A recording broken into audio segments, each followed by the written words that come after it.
Alright guys, welcome back to Formula 1 news. With Max Verstappen and Red Bull locking up their third victory of the 5 races this season, the gap is closing very quickly to Charles Leclerc indeed. Ferrari definitely indicating their concerns about the speed Red Bull have had the last couple of races, but still believe they have time to turn their car around in the right direction. Very much enjoyed to your thoughts in the comment section below. Hit the like button if you enjoy. Subscribe if you're new as always, I'll greatly appreciate it. Brief recap of yesterday's racing. Gonna do a video yesterday because the race is kind of an awkward time here in the UK. But Alex Albon, man, what a couple of races he had since he's dyed his hair, I guess. Like apparently he's just in the points every single race at this point. A phenomenal performance from him. Like he had some monster races yesterday. Like his performance, as you can see right here, P20 to P10 in Australia for his first points. Almost was just outside the points in Imola and got P9 yesterday. After Alonso got 10 seconds worth of penalties through a couple of different issues in the race. Of course, well, it was Verstappen who came away with the victory in the end. His 23rd victory, 63rd podium of his career so far. This was the overall classification. Just kind of run through a few topics because, of course, Verstappen, he was in the race by quite a way. The medium tyre seemed to really work way better on that Red Bull than it did with their Ferraris, and he took Sainz into the first corner, got Leclerc not too many laps after that, to be honest. Perez was kind of stuck with an issue he had, we'll talk about it in a few minutes time here, but an engine issue. Basically it sounded like he was losing power. I was like, okay, here we go again with the Red Bulls. Definitely does seem like they do have some reliability concerns still with their engines and stuff. Like they've definitely cleared up some of the issues. It's not all gone though. A sensor failed, I believe. They had to change over what sensor they were using to another one. That cost them about 30 horsepower on Perez's engine, and even then it wasn't too far behind Sainz, so definitely does go to show really how powerful that Red Bull is. The straight line speed of it is about 10 kilometers an hour faster, just without DRS at all on the straights, and it basically means that once Verstappen gets past Leclerc, there's really nothing he can do, because it's not so easy to overtake at this track, it turned out. There were some overtaking opportunities, of course, with DRS. There were some good overtakes. I think this race there was maybe 45 overtakes, and that was the second highest of any race this season after Bahrain, that I think had 58. So pretty good stuff, all things considered, despite the drivers' frustrations with the track. But it was very much like Saudi Arabia, the race there in a sense, where once Verstappen got past Leclerc, there was nothing he could do because he didn't have the straight line speed. That's not necessarily just engine power. Like the engine power, I think, between the two engines, I think is rather similar. It's more to do with drag. The Red Bull just doesn't seem to have anywhere near as much drag as some of these other cars, which is that's kind of the key thing that's helping it on the straights. And certainly Ferrari have got to think about that if they want to catch out Red Bull, because right now Verstappen is closing the gap very rapidly indeed. Further down the grid, Russell did a great recovery drive to P5. Of course, seems like kind of the luck has swapped in a way with Hamilton,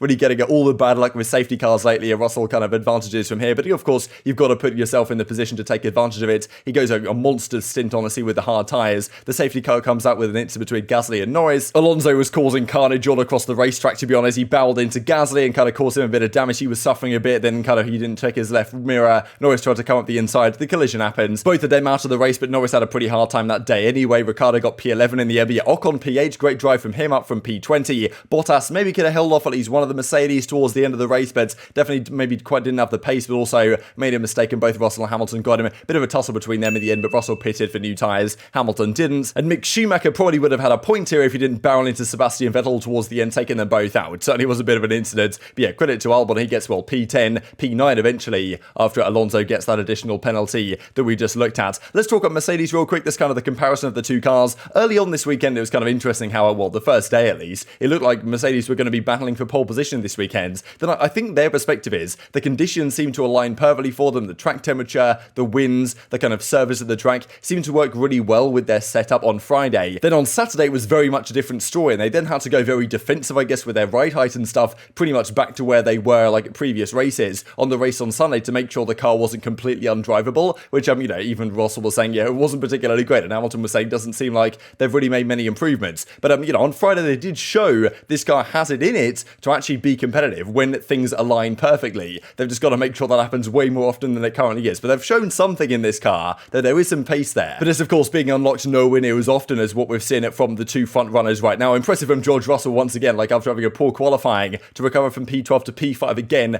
5th race in a row he's got P5 or better. Realistically, when all the cars above them, well, ahead of them finish, that's the best that Mercedes can hope to do. So impressive work again, I guess, by the Mercedes guys to put the car where it should be right now. But Toto Wolff not particularly happy, saying, look, we're third quickest on the road quite clearly right now. We're pretty much in a no man's land between the midfield behind us and the guys up front. As long as we can get those kind of results, they can keep ticking over. But of course, they're looking to turn things around much quicker than that one. George Russell actually kind of made a few interesting comments, I thought, here, because he's been rather pessimistic the last few weekends, understandably so, with the state of the car. I think in a way he's probably having a better time than Hamilton is, right? Because Russell's been in the Williams the last few years, fighting at the back of the grid. Now he's got a car that actually is somewhat competitive and can compete towards the front end of the grid, pick up points week in, week out. Whereas Hamilton, like, he's not necessarily here to win races or to get podiums. He's here to win the championship, and probably the fact that he can't do that that this season is causing a lot of frustration. Russell probably mentally is in a much better position as a result, but he did say in this interview that look, he knows there's potential in the car, he knows there's a quick car, he felt it on Friday, but they need to actually work out how they can do that on a more consistent basis, which probably is going to give Mercedes some confidence coming out of this weekend that they can bring what small progress they might have made into Barcelona with apparently some more significant upgrades. The other battle, of course, this weekend at the front was the Red Bull versus the Ferrari. Beautiful kind of image right here, and really does maybe go to show to a degree the fact that because the side pods are somewhat slimmer on the Red Bull, there was all the talk actually about Red Bull kind of when they unveiled this design that, okay, wow, they've gone for a pretty slim approach. Adrian Newey over there, Mercedes basically don't go with any at all, but the Ferrari does have these pretty voluptuous side pods, and the talk was, okay, like, is that going to add too much drag on the straights this time of stuff? Of course, there's so many other factors that come into play there, but yeah, certainly on the straights, the Red Bull is much quicker right now, and that really is the key difference maker between these two cars, because yes, the Ferrari gains in some of the slower corners, but even then its tyre wear, at least the last couple of weekends, seems to have been worse than the Red Bull as well, and that's been a key differentiating factor between these two cars the last couple of weeks. Impressive once again from Verstappen, right? Every single time his car finishes a race, he wins it. Saudi Arabia, the Imola sprint, Imola of course, and Miami as well, and he's closing the gap very quickly indeed. Some reaction from the Ferrari guys though, because they're thinking, okay, hang on a second here, we had a comfortable advantage, Verstappen and the Red Bull guys were failing to finish every single race, now all of a sudden, we're looking behind us and they're right on our tail. It's only going to take a couple of races for them to get ahead. Having gone into the season, if you'd have told Ferrari, look, you're going to go into Barcelona, the Spanish Grand Prix, leading both championships, they would have taken it. But certainly not the most promising last few weeks for Ferrari, as Charles Leclerc says. Disappointing, we just didn't have the pace today to win the race. We'll work harder than ever. He does go on to say that on the hard tyre, they looked much more competitive towards the ends. He would have probably been able to give Verstappen a better go if he had a bit more top-end speed, at least compared to the Red Bull. But Mattia Binotto's been talking about it from the Ferrari side. He describes in the last few races, Red Bull has overtaken us by a couple of tenths per lap. They've developed much faster than us, at least so far, so we hope they have to slow down. In Barcelona, it's up to us to kind of bring a package that we hope will work well. So certainly we saw in Imola, for example, like Red Bull made some significant upgrades, aero stuff, weight reductions, this type of stuff. They've got more to come in the pipeline, but they might not be able to roll them out as quickly as other teams can, just because Ferrari basically did nothing up until this point of the year. They brought a new power unit in, but nothing else has really changed. Red Bull have certainly gained a little bit, and the onus is now on Ferrari to respond to those updates. And they're hoping that it's not possible that kind of Red Bull can continue this development. As Binotto continues to say, we've been focusing on this package since the beginning of the year. We know that it works well. It's a good package, but certainly more to come. Also, the power unit discussion, of course, I'm pretty sure now Leclerc and Sainz both on the new power unit with more, well, top-end power and straight line speed in theory, but maybe the design of the car and the aero isn't quite as efficient as what Red Bull are working with. Maybe a few tweaks of that could take this car the way it needs to go, because right now, if they continue to lack in the straight line speed department by about 10 kph, like they've got no hope at some of these tracks. With Verstappen driving the way he is pretty much mistake-free apart from the qualifying we saw, but in the race itself, Verstappen was just imperious, frankly, from start to finish. Kind of a further quote on the matter here, basically admitting that they are concerned about what Red Bull have done here. Like, there's no guarantees that Ferrari will be able to make up this deficit, but this is kind of what we expected this season, right? It's going to be a battle of development. Cars are going to get quicker as the season progresses. Like, well, you've got to keep up with the Red Bull right now because they're progressing hard, and even Mercedes, right, despite having like a pretty much a second per lap disadvantage every single race of this year, that gap was pretty much the same this time around as well. So despite them making some small progress with the front and rear wings, it seems like they're still not closing their gap on Red Bull because Red Bull continued to extend their advantage away.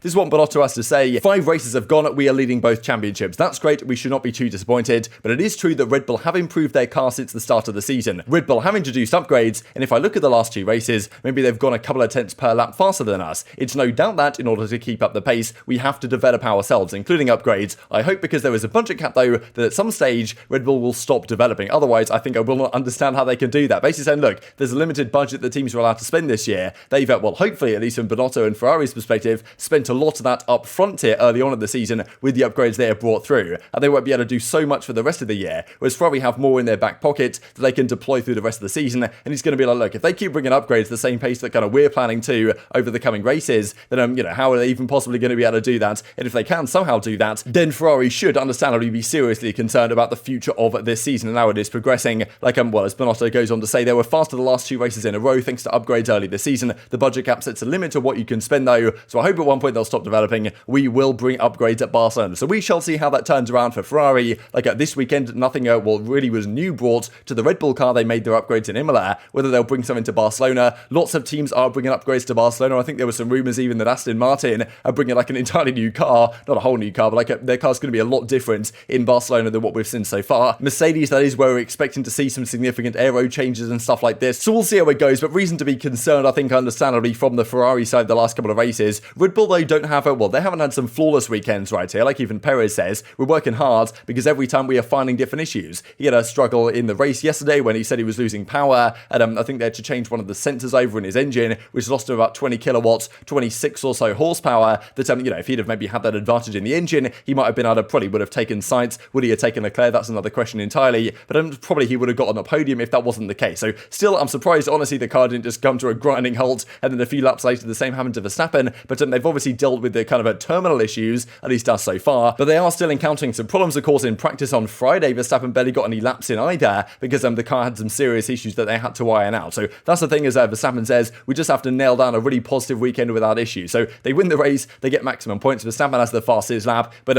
still not a perfect weekend, all things considered. So yes, their car is quick, but there are still some hints there maybe that there's going to be some more reliability issues that affect this team as the season progresses. And even as Perez says right here, with a normal engine, I would have had a chance to even win the entire race. It's what he's implying here. I don't know if it had got past Verstappen. Maybe he could have taken Leclerc though, who knows? Especially on that stint on the mediums, the Red Bull definitely did look markedly quicker. This also from Helmut Marko, of course, look, he's going to stay stuff like this, but I thought it was rather interesting just to mention before we close out the video that he reckons from the Red Bull side that basically Red Bull and Ferrari the same level. The car's the same, there's no difference. Of course, you look at the telemetry and you're like, okay, well, fair play. The Red Bull is a fair bit faster and wasn't really losing as much time in the corners to the Ferrari as it was getting in the straights. But, let's just take Marco's word for it that the cars are exactly the same, or at least capable at the same lap time. He's saying that, look, Verstappen is just, well, he drives perfectly and Leclerc still makes 4 mistakes. That is the difference. That's what he reckons. Don't know if I fully believe that, because only a few weeks ago in Australia, we saw it was Leclerc pulling away from the pack with it, and Verstappen, of course, before he had to retire from the race with, on that weekend, what was a better car for Ferrari, you could say. So I definitely think they're very evenly matched this season. Hopefully they can have a perfectly evenly matched car, but I doubt that's ever going to perfectly happen. And just to mention this as we close out then, the driver standings going into Barcelona, like Verstappen is now only 19 points behind Leclerc, Russell in P4, Hamilton P6, he closed up over Norris